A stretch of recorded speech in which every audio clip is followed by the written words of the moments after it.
Sometimes a person's greatest fear is not the dark. Sometimes a person's greatest fear is seeing themselves exactly as they truly are. Have you ever wondered whether people genuinely want to be free? Or is what we call freedom simply a beautiful story we tell ourselves? Most of us live our lives believing we are free. We think we make our own decisions, that our thoughts belong to us, that we are sitting in the driver's seat of our own lives. But every once in a while, a book appears that quietly breaks this belief, not with a loud crash, but slowly with an uncomfortable kind of honesty. Notes from Underground is exactly that kind of book, and its author, Fyodor Dostoyevsky, does far more than tell a story. He holds up a dark mirror to the modern human mind. For many readers, the first feeling this book creates is discomfort. The underground man is not a character who is lovable in the traditional sense. He is calculating, easily offended, resentful, and often consumed by a mind that feels as if it is slowly rotting from within. When we first listen to him, our instinct is to distance ourselves. We want to say, "I'm not like that." There is something deeply unsettling about the way he thinks. But as the pages turn, that distance slowly begins to shrink, because little by little, the reader realizes that what the underground man says is not entirely unfamiliar. Some sentences sound strangely recognizable. And at that moment, a quiet question appears in the mind. What if some parts of him also exist within me? What makes the underground man so disturbing is not that he is a bad person. What is truly unsettling is that he is deeply aware of himself. He sees his own contradictions. He recognizes his petty calculations. Sometimes he humiliates himself, sometimes he defends himself, and sometimes he hates himself entirely. Yet despite all this awareness, he does not change. At times, he even refuses to change deliberately. For him, refusing to change becomes a strange kind of freedom. And this is where the book plants a dangerous thought in the reader's mind. Do people really want to be happy? Or do they sometimes, consciously or unconsciously, preserve their own unhappiness? In the modern world, we are constantly told the same comforting story. Human beings are rational creatures. When they see the truth, they choose it. They prefer what is useful. They make decisions that serve their own interests. And if they are given enough information, they will find the correct path. But the underground man almost laughs at this idea. According to him, human beings are not purely rational. Sometimes people knowingly choose what is wrong. They do it simply for the sake of choosing, simply to prove that no one can completely predict them. Because somewhere inside every person there is a strange desire, the need to remain uncontrollable. At first, this idea sounds absurd. But if you pause and look at your own life, familiar moments begin to surface. People often return to relationships they know are harmful. They do things they know they shouldn't do. They make decisions they know will hurt them. And afterward, they struggle to explain it. "I don't know why I did it," they say. Maybe they truly don't know. Or maybe the human mind simply isn't honest enough to explain some of its darker impulses. The underground man forces that honesty into the open. What he says is uncomfortable, but it also carries a strange truth. Sometimes people do not actually want peace, because peace means order. It means predictability. And part of the human spirit grows bored with that. Sometimes people introduce small pieces of chaos into their own lives. They start arguments,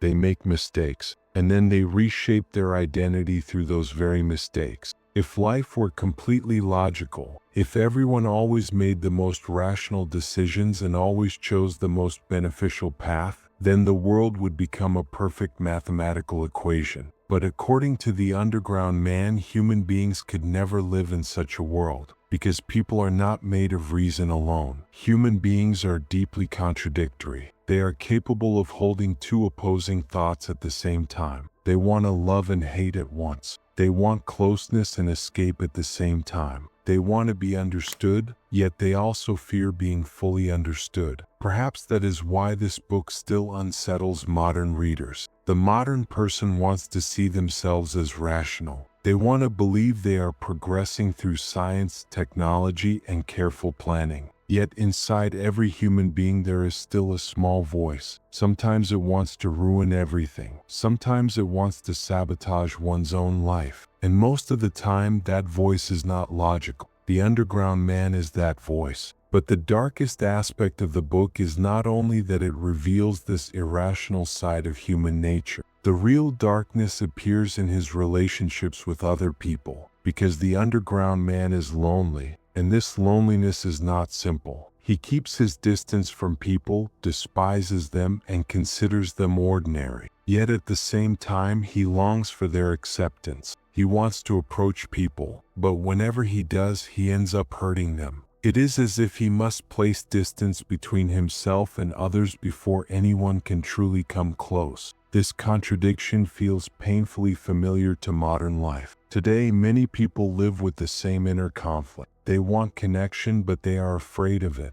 They want to be loved, yet they push others away out of fear of rejection. They desire closeness, but they build walls so they will not appear vulnerable. And then, when they find themselves alone behind those walls, they complain about their loneliness. The underground man is a mind living inside those walls. And the most painful part is this: he knows he built them himself. Sometimes people do not suffer simply because they are lonely. Sometimes they suffer because they realize they created that loneliness with their own hands. That realization places a heavy weight on a person, because from that moment on, they can no longer see themselves as completely innocent. The underground man thinks constantly. He analyzes everything. He dissects his own mind again and again. But this thinking does not set him free. On the contrary, it traps him. Too much awareness can sometimes become a curse, because when a person understands themselves too well, they can become incapable of acting at all. They question the motive behind every action. They examine the depths of every emotion. Eventually, even the smallest decision begins to feel heavy. This may be the most disturbing quality of the underground man. He does not simply think, he becomes lost inside thought. Most people use thinking as a tool. They think to solve a problem, they think to make a decision, and then they move on with their lives. But for the underground man, thought is not a tool. It is a swamp.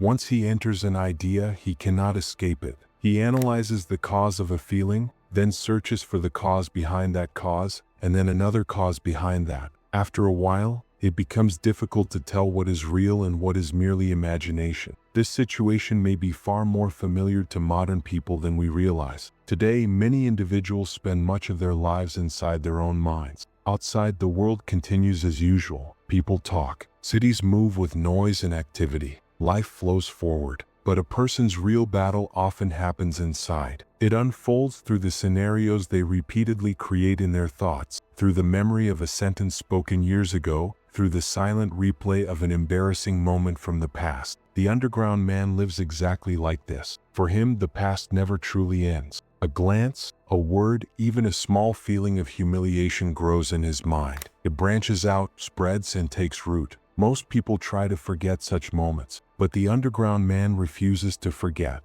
In fact, he almost refuses to let them go. Sometimes people hold on to their pain in strange ways. They hide it, yet they also protect it, because certain pains become part of how a person defines themselves. If that pain disappears, the person must redefine who they are. And that is not always easy. That is why the underground man enlarges even the smallest humiliations from his past. He thinks about them repeatedly, analyzes them endlessly, and eventually drowns in his own anger. Yet the strange thing is that this anger is rarely directed outward. It turns inward, against himself, against his own weaknesses, against his own cowardice. Sometimes people believe they are angry at others, when in reality they are angry at themselves. The underground man understands this too. That is why he criticizes himself so mercilessly, yet he still does not change. Because awareness alone is not enough to create change. Sometimes courage is required, and courage rarely appears in minds that overthink. People who think too much see every possible outcome. Every possibility carries risk. Every risk carries the potential for embarrassment or shame. And as the possibility of shame grows larger, people choose to remain still. Slowly, life begins to resemble a spectator sport. Instead of living their lives, people start watching them from a distance. The underground man lives exactly this way. He does not participate in the world, he observes it. He studies conversations. He interprets behavior. He questions people's intentions, but none of these analyses bring him freedom. Instead, they isolate him even more. Because once every relationship is overanalyzed, it begins to feel artificial. Even a simple smile becomes suspicious. Is it sincere or does it hide a motive? Even kindness begins to feel questionable. Is someone treating you well because they genuinely care, or because they secretly look down on you? At that point, the mind stops seeing reality as it is. Instead, it filters everything through layers of doubt, and those layers grow thicker over time. The underground man sees the world through this filter. That is why nothing is simple for him. No emotion feels pure. Behind every interaction he senses calculation, power struggles, or the possibility of humiliation. Gradually, his world becomes smaller. People disappear. Relationships fade. Human contact becomes rare. Yet his thoughts grow louder and more crowded. And eventually, he begins living almost entirely inside his own mind. Perhaps this is one of the greatest dangers facing modern people, beginning to think about life instead of truly living it. Thinking is one of humanity's greatest abilities, but sometimes that same ability can turn into a prison. The underground man is one of the earliest characters to live inside that prison, and perhaps that is why he still feels so familiar today. From the outside, many lives appear orderly. People go to work, they talk to friends, they continue with their daily routines. But inside their minds, another story is unfolding. An inner voice constantly analyzes, compares, and judges. That voice can become a person's harshest enemy, because it is possible to escape criticism from the outside world. But escaping criticism from your own mind is nearly impossible. The underground man is the embodiment of that inner voice, and that is what makes him so disturbing. Sometimes his words sound exactly like our own thoughts. Occasionally, while reading a page, a person pauses and experiences a strange feeling. It is as if someone has spoken aloud a dark thought they once kept hidden. At that moment, the book stops being just a story. It becomes a mirror. And most people do not enjoy looking into mirrors for too long,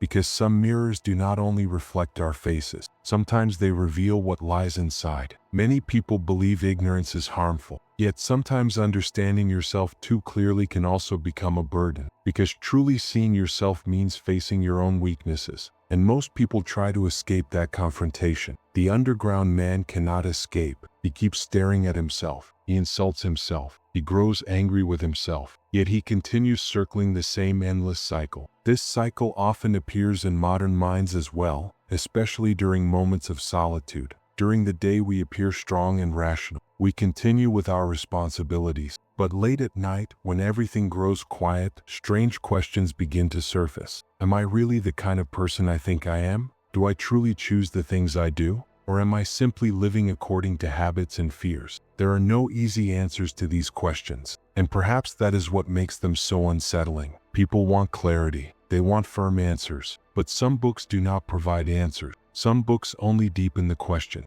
Notes from Underground is one of those books. It does not tell you how to live. It does not present a heroic figure who offers hope. Instead, it exposes the interior of a fractured mind. And yet, in a strange way, that fractured mind speaks with frightening honesty about human nature. Perhaps human beings are not as consistent as they believe. Perhaps there are many different selves living inside a single person. One wants to be rational. Another wants to burn everything down. One longs to be loved. Another despises everyone. One wants to change. Another desperately wants things to remain the same. And sometimes all those voices speak at once. Maybe this is one of the greatest tragedies of modern life, trying to impose order on the outside world while ignoring the chaos inside our own minds. The underground man does not ignore that chaos. He stares directly into it. He studies it for a long time. And perhaps that is why he is so unsettling, because some of the things he says feel uncomfortably familiar. If this thought feels familiar to you, do not answer too quickly. Do not rush to tell yourself, no. Sometimes the answers we give the fastest are the ones we use to protect the truths we hide the most. Maybe that is why this book continues to be read. More than 150 years have passed. The world has changed. Technology has changed. But certain things inside people remain the same.